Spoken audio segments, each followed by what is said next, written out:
Hello, everybody, and welcome to Virtual Trek Con. This is DS9's second generation panel with Malissa Longo, Andy Robinson, Cirroc Lofton, Max Grodenchik, and Hana Hatae. How's everybody doing? Oh, doing good. Hi. Doing good. Happy to be with all you lovely, wonderful people. So we made this panel. Don't laugh at me. He's already laughing at you? no, Yeah, I have to start. No. Super excited. I'm actually glad that we're all able to meet together like this. Especially Max, you're coming from so far away. It's a long way. Thanks for being here. Thank you, Andrew Robinson, for being here. Oh, always my pleasure. And it's always my pleasure to see your beautiful faces. It really is. Awesome. And that seeing everybody's healthy as well. I mean, that's no mean feat. Amen. Amen. Yeah. Melissa got the Captain Nog in the back. Hello. Nice. It's our favorite graphic ever, by the way. Yeah, it's a beauty. It really is a beauty. Wait, Melissa, did you design that one? No, I didn't. Can't take credit, but Well, it's amazing either way. lovely. Mm-hmm. Yeah, so this panel is for the characters that kind of grew up, or their characters grew throughout Deep Space Nine. You know, initially it was about Kira and Dax and Sisko. But then we had Molly O'Brien grow up before our eyes, and Aron Eisenberg growing up before our eyes. Actually, Nog, I should say. Cirroc Lofton. We have Garak that went from a simple tailor to a simple tailor that is now out saving Cardassian. And we got Rom that went all kinds of things. First, he was some guy's brother and some guy's dad, and then he became the Grand Negus. And before that, he was waste extraction. Waste extraction. Oh, God, I forgot about that. Okay. So that's what this panel is about. You know, these really awesome characters that grew before our eyes for 7 years, and then some in books like A Stitch in Time, written by Andy Robinson, in fact. And I do remember reading another book. I don't remember what it was called, but it was about the world of Ferenginar after Deep Space Nine, and then the new Grand Negus with Rom and Chase, Lita, I should say. So, yeah.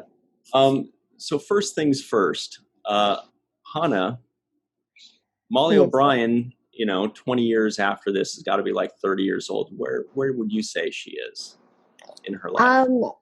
Personally, I think she would have taken a little bit of each from her parents. Like her mother was mother was a botanist, Keiko, if I'm not mistaken, right? So personally, I love plants myself, so I'm maybe just being selfish on that front, but I think she would, potentially be in the engineer room like her father, but with a nice green thumb.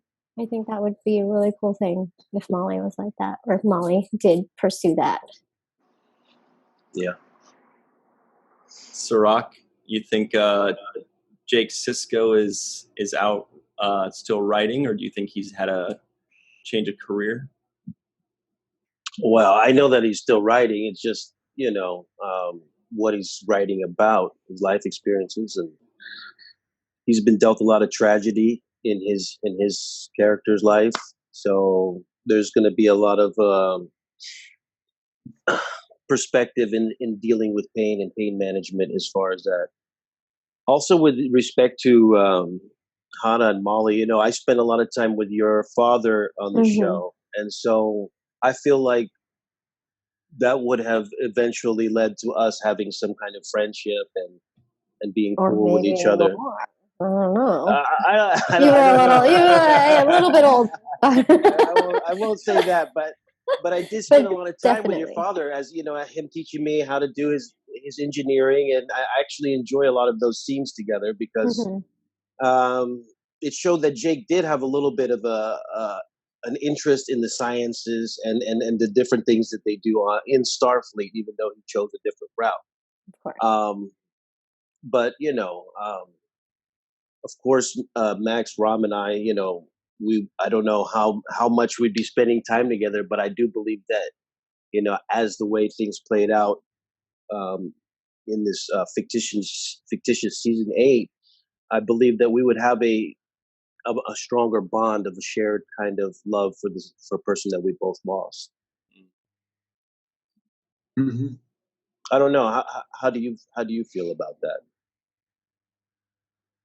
Max? I'm talking about. Hey. Hey. Sorry, Wow. I was saying, how do you feel about the interaction between Jake and Rom's character, having gone through what they basically showed us in the documentary, which is the fictional, first season 8, where Nog dies. I mean, how do you see our relationship growing from there? Because we didn't really share too much screen time together. You were Nog's best friend, What do I see happening? I think it would draw us closer together. The fact that he's gone. I think that. I always thought that Ram and Lita go to Nagus Ram and Lita go to Ferenginar to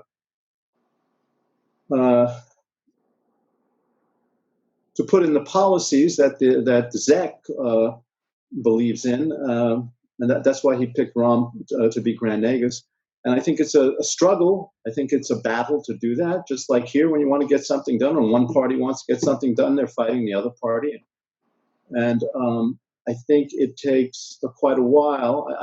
I think there's a whole story there about how it might take quite a while for Ram to Grand Nagus Ram get enough political clout to be able to make real changes. And I think that might be something that Jake is reporting on. Jake could interview the Grand Nagus from anywhere, and I think that might be what happens. Mm. That's not bad. That's not bad. I should write that down. Cirroc says, we didn't know that Jake Sisko was a story stealer. He's like, let me write that down. No, not me. You gotta go to the writers. You gotta go to the writers for that. Andy, now you did write a book about what happens after the Dominion Wars, and without getting too much into the book, it's called A Stitch in Time, and I think it's the best Star Trek book I've ever read. Hands down, honestly. And that was before I even knew that you had written it. I remember reading it many, many years ago and saying it's really great. And then my friend, I was like, you should read this. It's really good. He reads it. He gives it back to me. He says, wow, it's so good. And it was written by Garak. And I'm like, oh, I've had this book for a year and I had no idea. But anyway, do you want to give the people out there kind of the premise of it without getting too much into detail? Well, I mean, the book is basically it's what happened. I mean, I just took off after how the series ended, and I was thinking of my parallel with what would it be like if you were a German who was an anti-Nazi who came back to, say, Berlin after the Second World War, and how do you start? The Stitch in Time comes from there's a Hebrew expression tikkun olam, which means it's healing the world. It's the concept of how do you heal a wounded world, which I think is pretty apt for where we're at now. I think we're so wounded right now. It's Jesus. I hope people are all pulling out their sewing kits and going to work. Oh, but I know Melissa got all the like Garak did. Yeah, I mean, yeah, and that's always been an important concept for me. I mean, there has to be there's this other thing. I don't mean to get. I'm getting weird. I mean, I don't give it. I don't give a shit. I'm getting weird in my old age. It's just making, it's like there's another thing where there's this concept of the Lamed Vovnik, another Hebrew expression where I don't think there are 29 wise people in the world who are holding up the world. And that if these 29 people don't hold up the world, if any of them falter, and if they do falter and are not replaced, then the world ends. And it's like, and it comes from a book, beautiful book called The Last of the Just by Andrei Schwartz-Bart. And so essentially all of this is to say that was the underpinning of the book. And essentially, writers like Una McCorkle and McCormick, they've now taken the Cardassian thing, further. And I don't even know what the hell has happened, really, other than now that I'm doing this thing with Sid, and there's this fellow Matthew Campbell who's writing these scripts that Cirroc will appear in next week. Yes. Stay tuned for that. Yeah, so I'm finding out stuff that's I had no idea. I knew that Garak was the Castellan, but that's not a word that I think I ever used. But the head of the Cardassian, whatever they call it, Obsidian Order. That's about it. What? Obsidian Order. Well, he's that too. He's still it's all over the place. Once a spy, always a spy. Now, by the way, we touched on it a little bit earlier, but guys, we will include in the description box below a website where people can sign to say we want Andrew Robinson to do the audio reading of this book, A Stitch in Time, which would just be amazing. It would give Andy something awesome and fun to do, some good work to do. Yes, and he needs something awesome and fun. And it would give us something awesome to listen to. It's just beautiful. Thanks, Brian. Thank you for that. No, but really, we really want it, and we'll include it in the description box below. You guys can check that out. Melissa, now I think we know what happens with Captain Nog. He becomes Captain Nog. I guess I gave that away. But what kind of captain, what kind of leader do you think he is? I think he is a very moral leader in that he seeks the truth in everything that he does. And Aron actually talks to me about this, how he would have taken, it would be interesting to see how much he would have taken from Sisko, because he saw Sisko as a mentor, and how that would be married to his Ferengi side. So I think that he would be a wonderful captain, very thoughtful captain in the way he ran a ship. I think so, especially because he seems like the kind of Melissa guy that. Go ahead. Melissa, Karina sends her love. Oh yes, send my love to them too. I will. And speaking of that, Melissa, I don't really know if I told you, but you gave a wonderful service and tribute to Aron, and it was really well done. I enjoyed it a lot, and to hear everybody speak, especially you, Max, I thought you were one of the highlights of that service, and your words meant a lot to me. So thank you, Melissa. Thank you, Max. Thank you, everybody who was there and participated and helped make that such a great event. Thank you, sir. Thank you. It was a celebration. Definitely agree. Yeah, I would second or third or quarter, fourth that as well. It was amazing.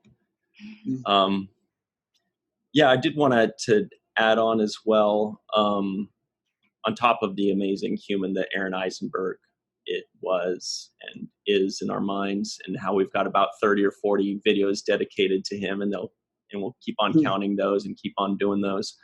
But on top of that, like, I do think that that's shown through on his character. And I do think that, as you said, he'd be a great captain, but also because he seems like he would always be looking out for the little guy, just like him in real life. because, you know, as Nog's character started off way down at the bottom, and he kind of flipped a switch and works his way up. So he probably would always give a chance to the guy or the girl that maybe necessarily wouldn't get a chance, you know, or give somebody a second chance that maybe other people might not have, right? Right. Yeah, well, you know, and I just want to say, so listening to Mr. Robinson and Max and listening to your answers, one of the things that I gathered, even when you were answering Hana, you were mentioning, and I myself am guilty of this, mentioning your personal growth as a human being and what you have gone through in life and how your ideas and perspectives mold who you are, and how they would translate into the character that you would play. And I just wanted to make a, if that was something that you're conscious of, and say, well, you know, the more I understand about this and the world and things that I'm passionate about, because that's one thing I noticed with Aron. He was extremely passionate about the world and making changes. And I feel like he would translate those passions back to the character. And that's, you know, that's what I really want to ask you about, your personal passions and how they translate into how you would see the character going forward. Yeah, that's a great thing to say, sir. Like, it really is. Because I mean, that's the thing that, for me, you know, all my life and my career as an actor, it's, you know, it's that's been about, you know, my passion. And, you know, you start off as a young guy. I start off as a young guy thinking, you know, I mean, you know, for whatever reasons, to become an actor, and, you know, there are a lot of the usual stuff. I mean, it's, you want to be seen, maybe you want to be celebrated, maybe you want to get girls, you know, make a few bucks and whatever. But that doesn't a career make. You know, the career comes out of the passion that you're talking about. Yeah, of course. I feel like although characters are written a certain way, the actor that portrays that character brings in a specific aspect of themselves. You know, like, that's something that shows the characters, like, morals and values and whatnot in a way. So yeah, that will always bleed through. I mean, a person's character is like, man, it's more than just, you know, funny walks and funny talks. I mean, character is deep, and that bleeds through. And, you know, and I think that everybody who is on this show, this is the thing, had a real moral character, and that came through. I mean, Aron's humor, his humor, which was so beautiful, you know. I mean, and his innocence, but yet he was sharp as a tack, and didn't suffer fools. All that comes through. I mean, it's, you know, it's, we can't hide. We think I think some of us start off being actors who want to hide. And then the irony I found in doing Deep Space Nine is that, you know, the incredible irony was, I put on the goddamn mask, and man, I felt as naked as a plucked jaybird. Honest to God, it was like, that's pretty naked. Yeah. Yeah, Max, and I heard you saying along the same lines about, you know, Grand Nega's Rom trying to do the right thing and get the right support to make changes. And I feel like that comes from your own personal beliefs, you know, kind of infusing that into the character. Is that right? Or?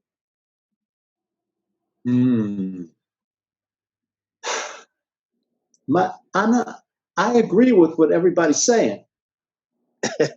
But for me,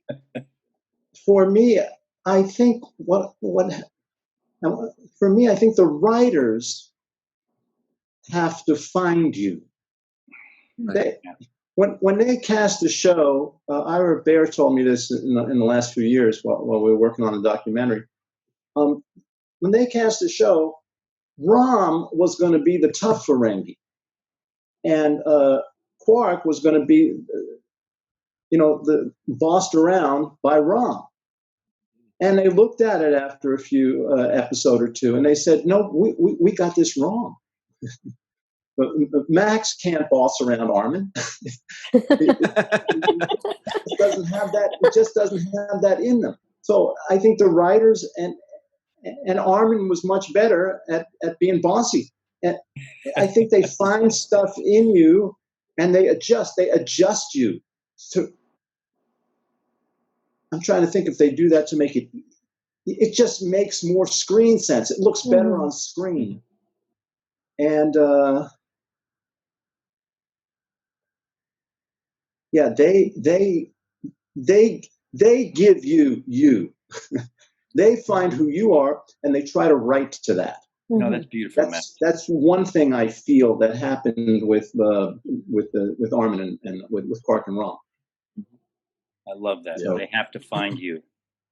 I do feel a great kinship with Rom. I mean, he's a better man than I am, but I am like him. He's a better man than I am, but he comes from me. So there's hope for me yet. You are him, and he is you. Yeah, and I am the walrus. Yeah. Yeah, nobody's a better man than you, Max. Come on. Cirroc and I talk about that a lot on our show, about the writing and how phenomenal it is, coupled with the incredible cast of actors that just blow us away. I mean, it's hard to decide what made Deep Space Nine so incredible. Is it the acting or is it the writing? But they're both head and shoulders above almost anything else. And we do notice over and over again how, like in the first season, the writers are writing the show. By the second and third season, the writers they're still writing it, but they're writing it adjusted to the actors. We do see that with Captain Sisko. Eventually they realize, look, we can't, this guy's not a commander. He's a captain. We can let him grow out his goatee. We can let him shave his head. We can let him be a captain. We can let him be a little tougher, a little more brooding. Same thing with Max and Rom, and same thing with Armin and Quark. They kind of start adjusting to, as you say, what makes sense, what makes screen sense. And we see it all over the place on Deep Space Nine, especially. So that's a testament to the actors almost rewriting the script. They say like the writers write it and then it gets rewritten a lot of times by the editors. But in this case, the actors and their delivery almost rewrite it, right? Well, I think that's always the case with successful shows. There are shows in which, you can see that, speaking personally, I've been in shows where, the writers just weren't interested in finding out me. They just, that wasn't their thing. They had their image, they had their version of who I was supposed to be. And they, that's what they wanted. And that's a lot less interesting than what Max just said about how they found us. And that makes for the most exciting performance. And also, then real stuff comes in to the drama.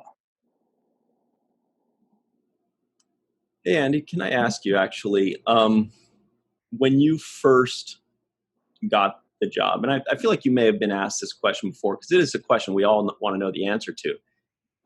What did you think? Did you think, okay, this is going to be, 1 or 2 days. I'm going to work a few times this year.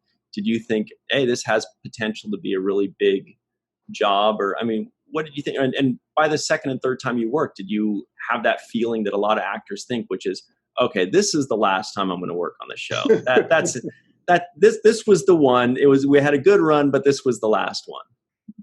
The very first thing is, okay, great. I can pay the rent this month, and that's fine. And then as soon as it ended, and it was fun, it was a weird experience, but it ended up being a lot of fun because the makeup and all of that stuff. I've gone through that.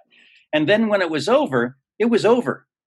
And it was almost a year before I was called back. And I had, nobody said anything about me coming back.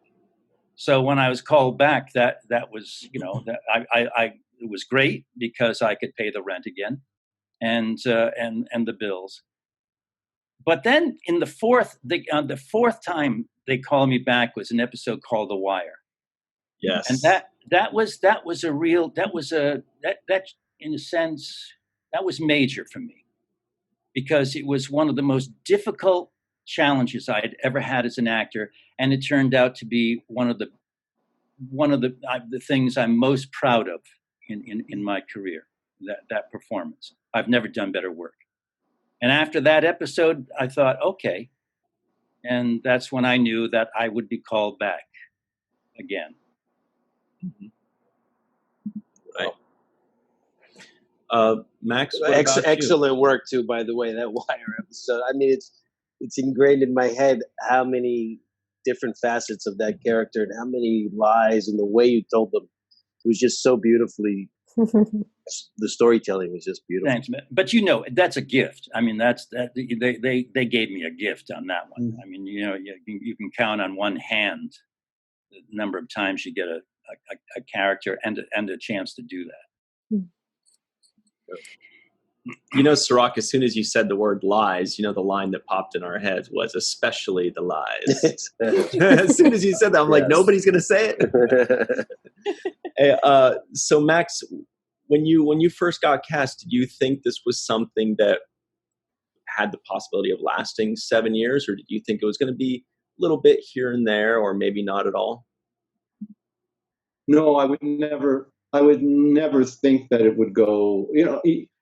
If they gave me an episode, I would think that's it. And then if they gave me another episode, I said, well, now I've had 2. That's very nice. That's it. And that would go on like that. And at the end of the season, I would say to Armin, I hope I'm coming back next season. And he would laugh. He'd go, Max, you're coming back. And then I went that way for the second season and the third season and the fourth season. Same exact thing, Max, you're coming back. And then maybe it was the fifth season. I said, I said to Armin, I think I'm coming back next year. Took you long enough. So it took me long enough. So, I never wanted to.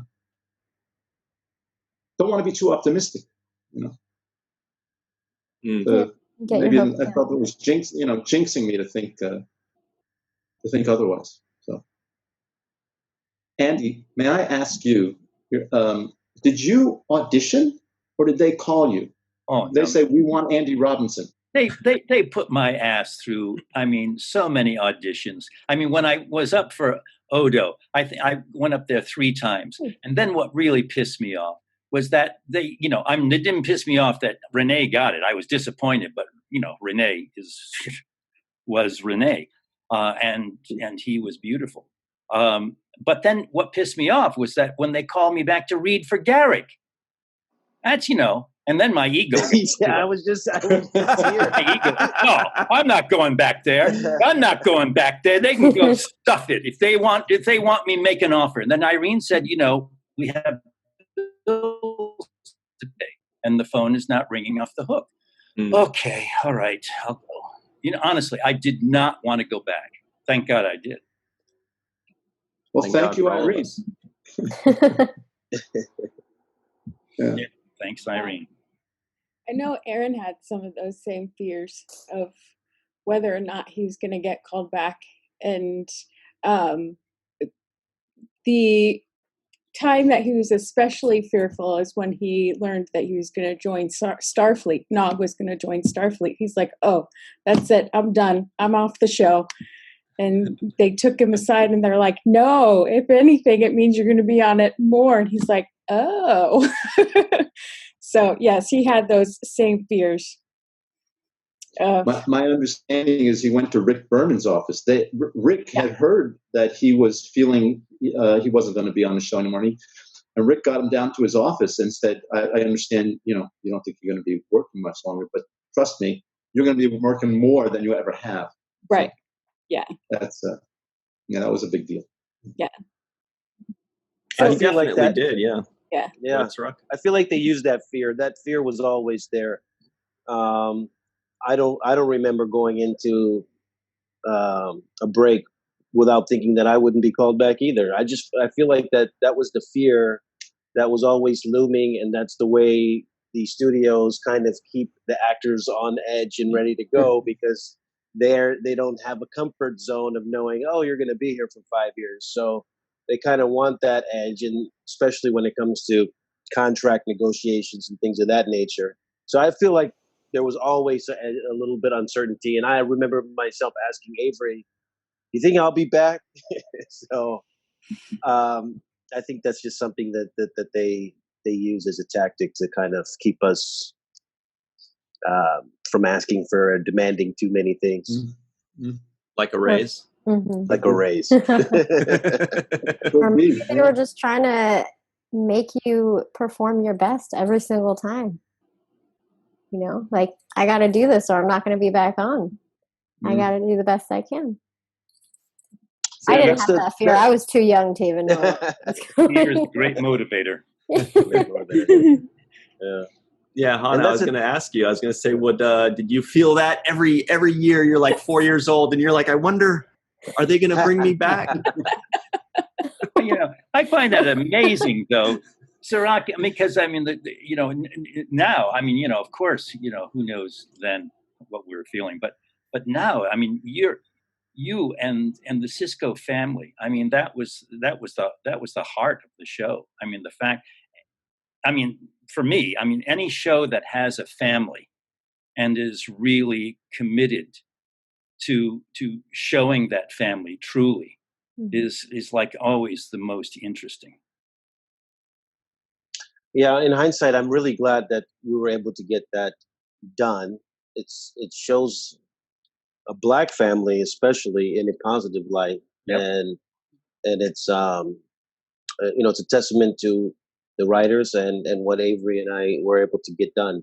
But I just feel really blessed that we slid that in the window of television history, and we're able to put on this positive image of educated, intellectual, or articulate people that are going through real problems and growing together as a parent-child relationship. And I think that's one of the beauties of this show is the idea of family and the extension of it to friends and the community that we create when we have that kind of a synergy.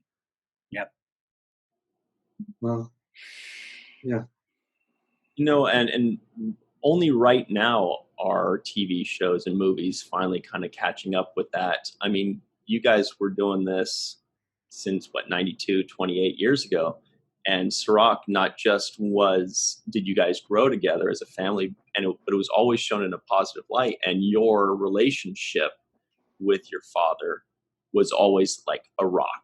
It was a stone cold lock. You guys would have disagreements, like when you were dating a 40-year-old Dabo girl or whatever, and you were 12 or whatever it was.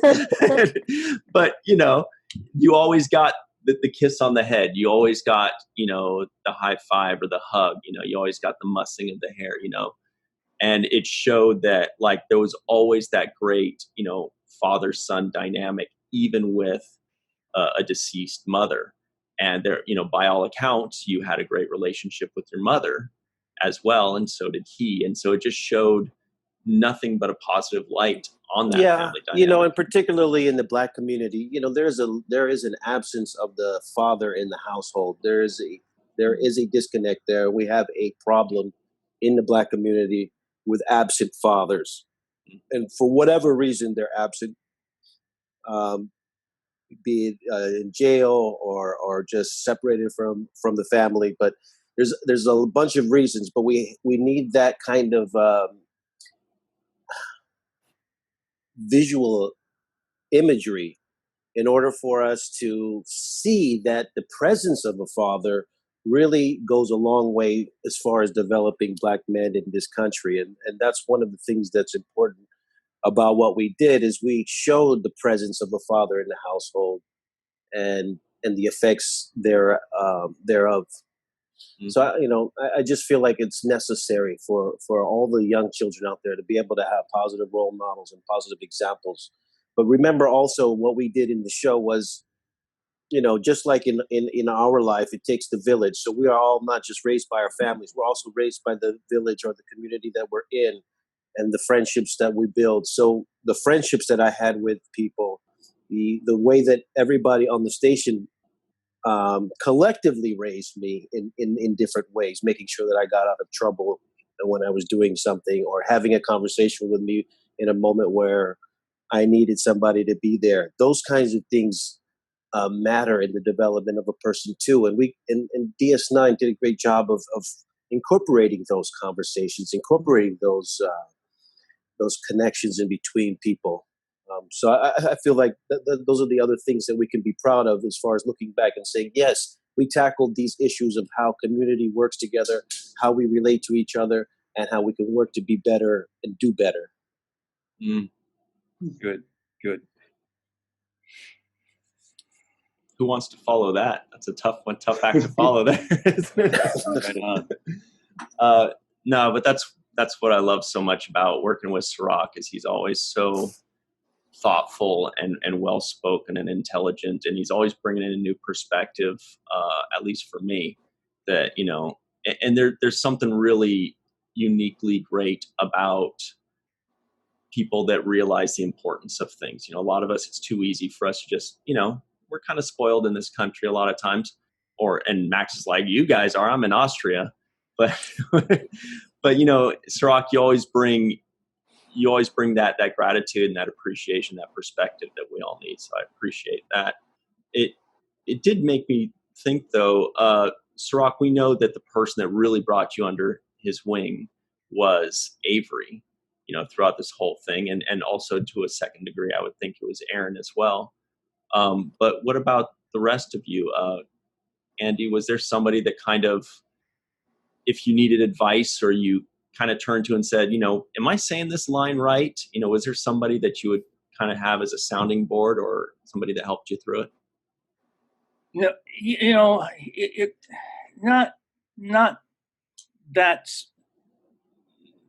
Not there.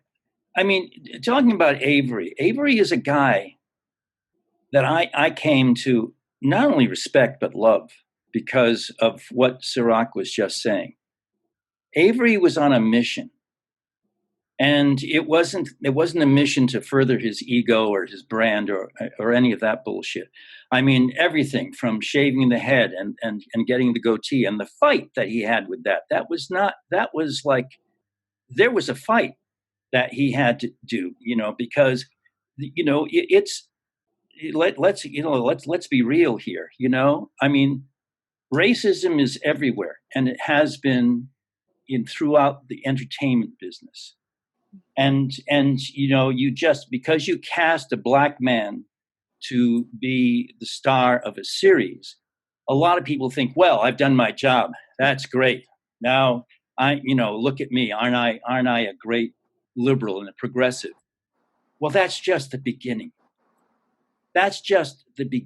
What do you do with this black man? And then if you give this black man a family on this show, what do you do then?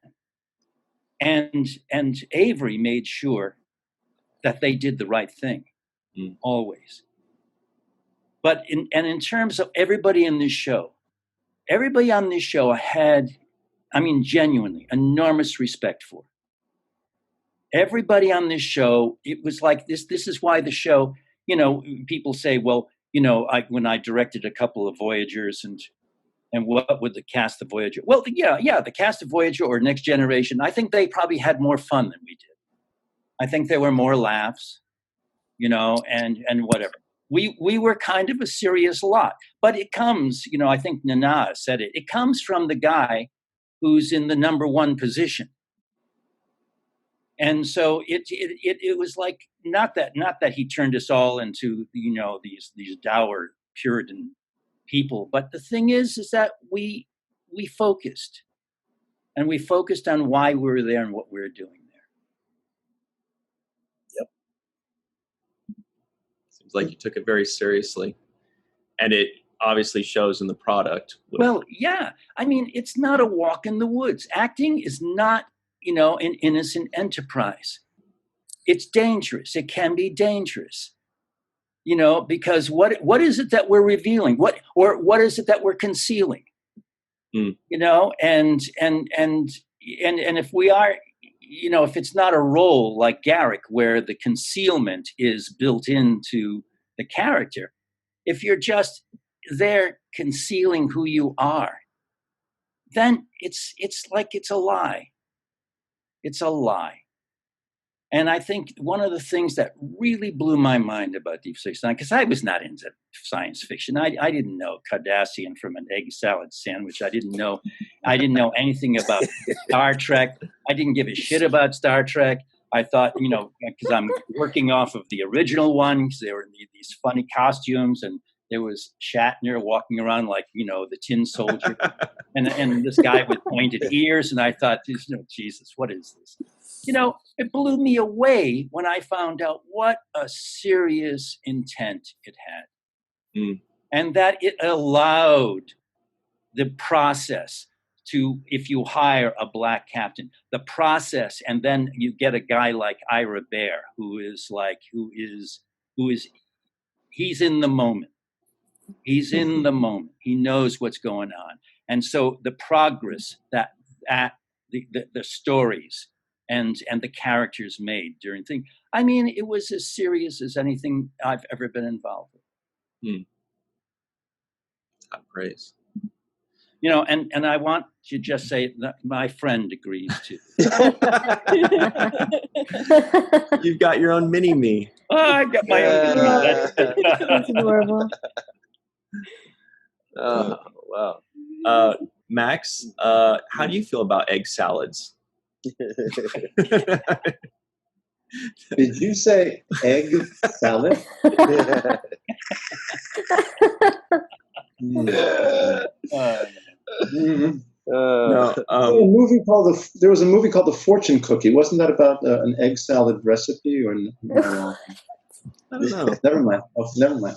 I know there was a movie called Big Trouble Little China that had Egg Chen was a character in it. Is egg salad a boom code word? No, Zoom. sorry. I said boom. It's a boom code word. Egg salad might mean, well, I love you, Max. Oh, God. By the way, the Deep Space Nine Rat Pack, if anybody has not seen the Rat Pack, Max Grodenchik, you have whipped these guys into shape. So, well, I don't think you've whipped them, but you do most of the writing. I could just imagine him going, it's a B flat, but it's really incredible. What was the genesis of that idea? Did you just always kind of play a little music with your pals and you just wanted to give it a shot? Oh, it's a story, but basically in the 5th and 6th grade, the kids in my class got rewarded for being clever with words, to use a West Wing expression. I was. They were doing these parodies. They just some event would happen and they make a parody out of it, and I was jealous that they got praise from the teacher. So I started to do what they were doing. That's and the Rat Pack guys. There's so much talent on that stage when we're working with Casey Biggs and Vaughn Armstrong, and Ethan Phillips and Armin Shimmerman, and I'm missing somebody, and I'm Jeff. In the car going home. No, there is no car going home. Jeff Combs. Yeah, talk about talent. Jeff Combs. It's we have a wonderful, wonderful group of people, and we're just lucky. We're just lucky. Yeah. You've also I was going to say, you were asking about. You asked. I forgot where Andy's question started. It was about, do you have someone to if you want to change a line, or something like that. First of all, very difficult to change a line on any Star Trek show. They don't want you to miss a word. And I think that's probably started with Roddenberry, who wanted to his way of honoring the writer. So I would go to the script supervisor and I would say, I don't understand this line. And she would call the office and they would get back to me. This is one thing I loved about the writers. They would get back to me. It was important to them to hear my concerns. They would get back to me and say, this is why we have that line there written as it is.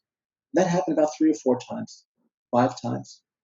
And then one time they said, you're right, Max, that line is a typo. It doesn't make any sense. Wow. So say what you want to say. So that's all I'll say about that. Okay. Hana, did you have a favorite line that Molly said? Was it no? What's that? Like, I want my mommy. That was a good one, even though, I mean, it was hard because, she was my mom, or she was Molly's mom, just a younger version, and Molly didn't understand. I mean, she was so young, she had no idea what was going on, and even if they explained it to her, that's just not possible for her to understand and comprehend. So I think that was definitely one of my favorites. Or actually, though, another one is I have talked about this before, but in If Wishes Were Horses, right? When I walk out and I'm like, he's in my room, and they don't believe me. They're like, what the hell is she talking about, right? And they go in, and that was a good one. Also because it was like also sheer terror. Like that was a good line, and they did a good job at scaring the F out of me. I don't know how to say it without cussing.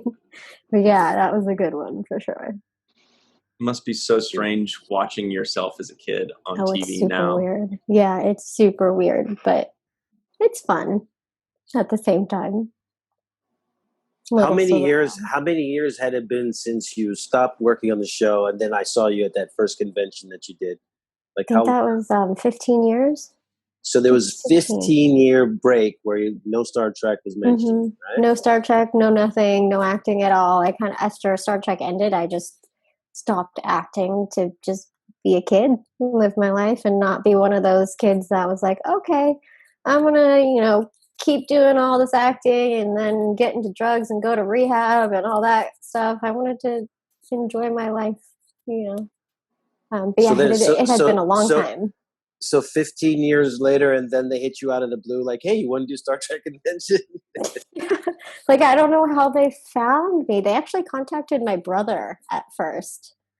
And were like, hey, you're Hana's brother, right? Like, we think she would be, interested in doing this. Let us know.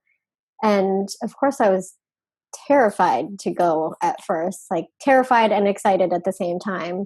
Because I didn't know what to expect. But every convention I've been to has been so much fun, such an enlightening experience, and being able to see how big of an impact Star Trek has made in the world, and even my character, even Molly, as not a full-time character, just a part-time role. The fact that she made an impact on some people, like people named their children after Molly, and that blew me away. It's amazing. Mm. Mm-hmm. Let's also take a moment to acknowledge another thing that Deep Space Nine did with regards to Molly and the O'Briens. That's a multiracial couple there. Yeah, 28 years ago. Mm-hmm. That was a big deal back then, absolutely. for sure. Right. With at a time when there weren't really representations of Asian Americans on television, so they actually took it. They just kept taking more and more risks and weren't afraid to challenge the status quo on the show. And that's just a testament to the producers and the willingness of Paramount, CBS at the time to to try something Yeah, new and different. Exactly. And I loved just Deep Space Nine in general has that whole family. They brought in a bunch of families, which I think a lot of the other Star Trek series did not. You know, like we had Max and Rom, we had Jake and wow. Nog. Like, you know, well, Jake and Naga's best friend. Jake but, and know, Captain Sisko. Yeah, Captain Sisko, and then the O'Briens, and I'm probably missing something else, but there was a lot of families that, you know, hadn't been portrayed like in any other series. But I guess it was also because we were on our own, you know, little ship that we didn't really go on adventures a lot. It wasn't like, I don't know how to say it, but I just loved how they brought the family aspect to it, as opposed to just like, oh, we're going on missions and gonna figure out what's going on here and kill different alien species or whatever and whatnot. But I love that about that Deep Space Nine, that they did that. Still to this day, 8 series in total, and yours is the only one that is actually about family. That's amazing. Malissa, when Aron would look back, because I know he watched Deep Space Nine, and he would watch his scenes and probably rewind and rewatch. How did he feel when he would rewatch himself? I know he was hypercritical. So was he, it seems like he would be just really excited about the good stuff he did, but then really like nitpicking tiny little things he wished he had done differently, or am I getting that wrong? No, you're pretty close to being right on the money.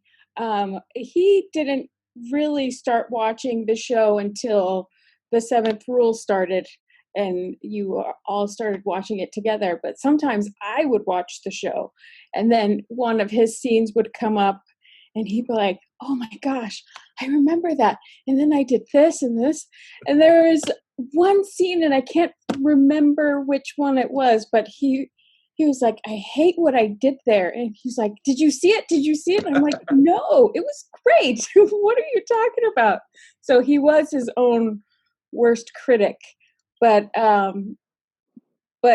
he was interested in watching the scenes too, because he wanted to learn from what he did in the past and maybe get an inkling as to the choices that he made and why he made them in that scene. But it was, I think for him, a trip down memory lane and bringing him back to that moment in time. Like with the self-sealing stem bolts scene.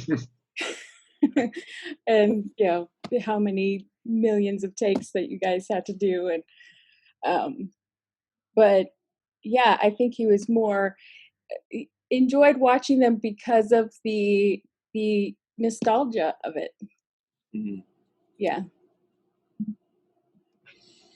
And he was pleasantly surprised when he did start watching the show. He's like, wow, this is actually a really good show. What a relief. Yeah. I remember, when we were doing the What We Left Behind documentary, Ira sat me down with the interview, and they brought an iPad. I don't know if they did this for you guys, but they brought an iPad and said, look at this scene and just watch it. And it was really the first time I'd really seen, that scene in Star Trek Deep Space Nine in such a long time. So I remember looking at it and just saying, wow, okay, I remember that day, that moment, this scene, being on the set. And that actually was the beginning of the spark of like just wanting to look at stuff again. But this definitely came from Aron and this idea of doing this show. The podcast is why I really have been now watching it. And I'm eager to watch the next episodes and find out what happens next and when the Dominion War is going to start and how it's going to start, and who's going to be involved. So, I feel like a fan now too, which is pretty amazing. Selfish. No, I'm just kidding. Thank you, Hana. You're welcome. Yeah, Hana likes to keep people honest around here. Do what I can. Playing my part, you know. No, those were, it was fun to watch those episodes and see those scenes. Even some of the outtakes that they have, and I know they have tons of material that we haven't seen yet, but you know, the outtakes, the stuff that was deleted, or not deleted, but not printed. One day it'll come out. Well, and Yeah. and Definitely so. also, Max says, "I hope not." also, Aron mentioned during the scenes that he would watch, he would also bring up the rehearsals at Armin's house with Rom and with Armin and Max, and how much that time meant to him as well, and how it really felt like a family unit between the Ferengi. And I think he was very, very honored to have that gift as well, is having you, Max, and Armin as part of his family. So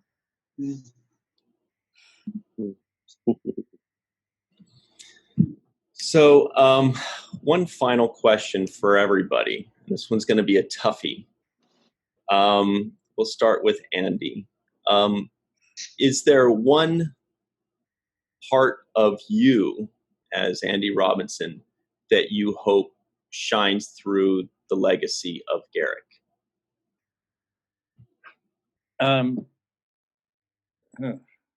Well, you know, I mean, I just hope I've made people better liars. Because the level of lying these days is really incredibly poor.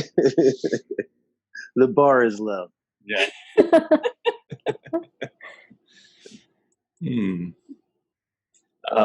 What about you, Max? Is there a part of you that you hope shines through in your portrayal of Rom?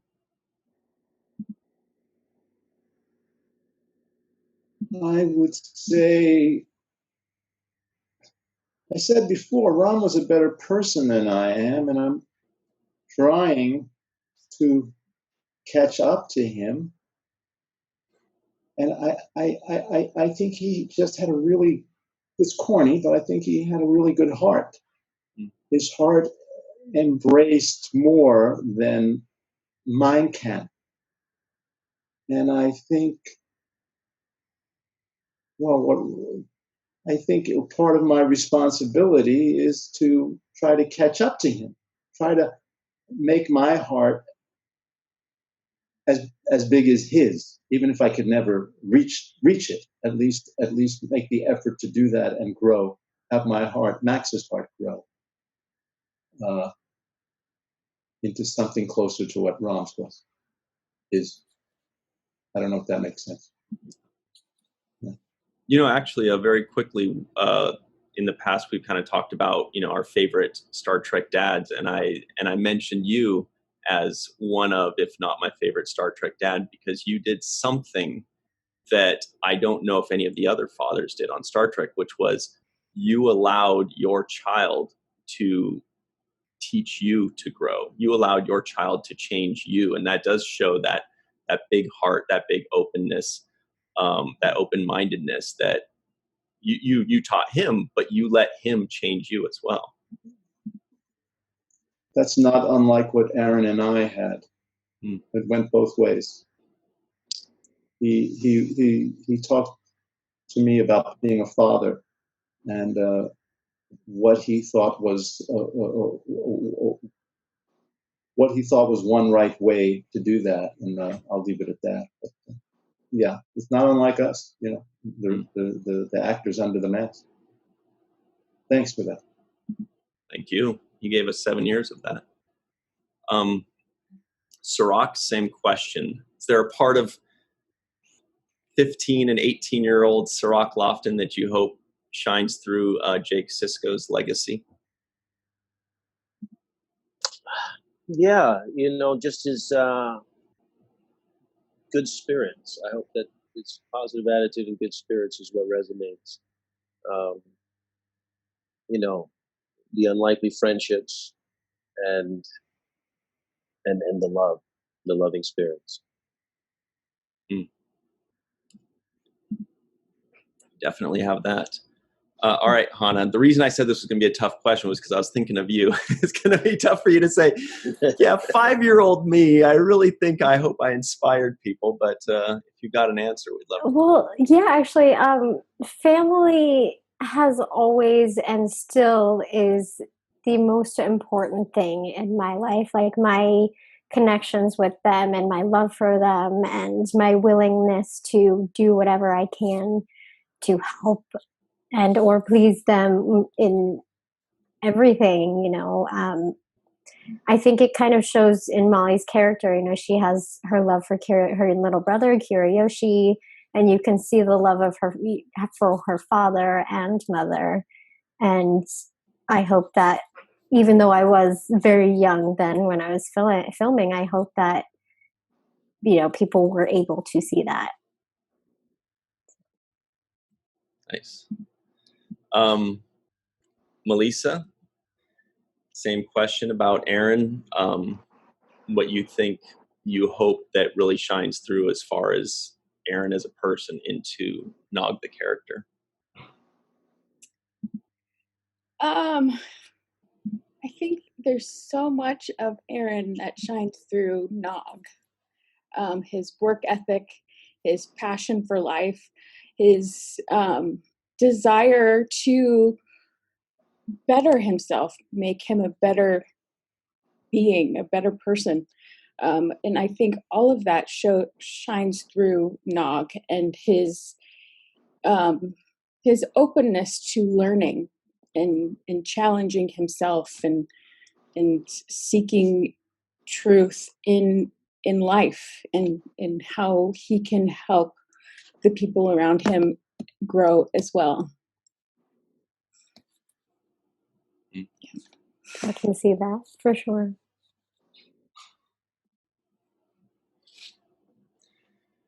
Well, I think we did it, you guys. We've had some laughs. We've had some cries. We've had egg salad. I love by the way, egg Rom, salad. the only reason, or Max, the only reason we said egg salad was because Andy said something like, I didn't know him from egg salad or something like that. It really wasn't. I wasn't very funny there, and I apologize. Still not. Apology accepted. Apology accepted. Great. Well, thank you all very much for joining us. Max, we really do appreciate it. We know that you're calling in all the way from Austria. Andy, we really appreciate you. Molly, Hana, from San Francisco. The rest of us are enjoying the fireworks in LA still and forever. But we really appreciate you guys taking the time. Thank you, Ryan. It was a pleasure. Thank And you. it's a pleasure being with you guys. I love you all. I Thank you can't very much believe we're for now that. walking on a door and all seeing each other, live. That would be nice. It would. Yeah. Anyway. Soon, maybe in 2 or 3 years. Maybe in a few months. Maybe in December. Hopefully. We'll see what happens. I know, fingers crossed. Yeah, we'll have a vaccine by October, November. Mm-hmm. We'll have all our Star Trek masks on, All right. Now I want to see if I could see Cirroc. I was afraid to slide this. Holy cow! I was missing out on this screen. See? I told you can slide over. Go back and forth. I didn't want to. I thought I might just turn the whole thing upside down. Mess the whole thing up. Don't move. And you disappear. Don't move, Cirroc. Stay right there. All right. I'll That's stay right so here. easy. You were right. You were right. Yeah. Oh, you can't, Cirroc. You can't see him. You, Cirroc, were right. Yeah, I was. Okay, you guys look good. You have your own little private area there. Yeah, we have our own screen. Yes. Okay. My cheeks are hurting from smiling. I'm glad that we can still get together and make it through these trying times right now. So everybody stay healthy. Amen. Yes. And just stay healthy so we can get together one day and give each other big hugs or something. Mm-hmm. I'm very much looking forward to that. Absolutely. Very I'll see needed. you Tuesday, Cirroc. Yes, and take care of your families. I'm sorry, what was that? I'll see you on Tuesday.